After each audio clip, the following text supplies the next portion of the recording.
Another day, another vlog as a full-time mom with a small business. So today naka-decide na ko mag-display og gowns and coats for prom, King and Queen of Heart.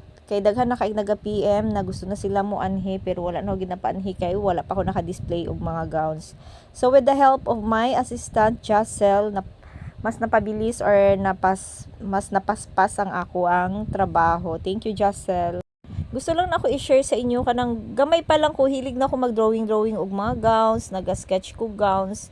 Kanang mga suot gud sa mga models, kanang mga sexy na mga models, gina-sketch na nako.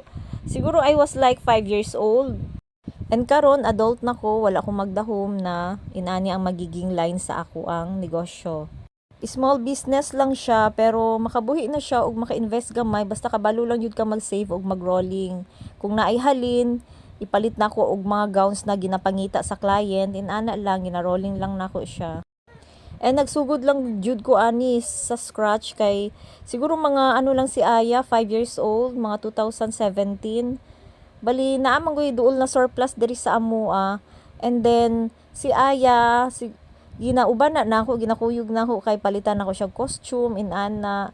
Barato pa kayo ang costume ato unya, daghan kaayo may mag-agawan, halos magisigud ang costume kay magbirahanay man na pag-abot sa sa truck nagikan sa main branch sa surplus dito sa may Vmapa. US surplus siya. So lig-on jud kaayo ang costume. 2017 ko nag-start kay ginailis-ilisan lang nako si Aya, akong eldest na anak na babae. And then picturean nako siya, i-post nako sa Facebook.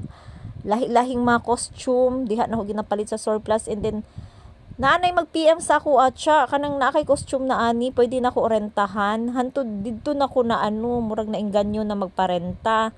Kay maipon man nako. And then one time, ma-remember yun na ako akong pinaka-first na customer, si Minang. Hello, Minang.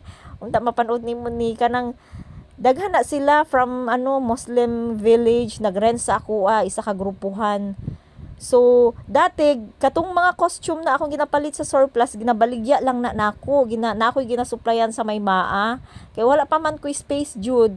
Kay kung magparenta man gud kag inani mga costume, kailangan nimo space kay ang storage nimo, kailangan nimo storage asa nimo itambak or itago pag human sa event inana. So mauna to, nagrent sila Minang sa ako siguro naka 1,000 ko ato, nalipay ko kay after nila paggamit og costume, nabalik pa sa akong costume na kanang murag mga kwartahan pa nako siya mga pila ka beses. So nag-decide na lang ko na dili na lang nako ibaligya ang costume kay dati na ako ginasuplen sa maa, ibaligya na so sa kaisa lang ka kwarta. Tapos gina-encourage pud ko sa ako ang close friend na si Mimi from Cebu na magparenta daw og costume kay kusog daw kay na dito sa Cebu. Una siya lang jud ang siya lang jud ang naay plan na magparenta. Tapos hanggang sa nako naengganyo na pud ko na magparenta na lang ko, and then wala man pud space diri sa house. So kaning terrace diri sa balay, gipa-extensionan nako, gipabutangan nako ato para himuon nako siyang shop. So medyo taas-taas naman akong cheka, oy padayon na lang nako ni sa next vlog. So sa mga magrenta, daghan ta diriha available for rent mga gowns and co.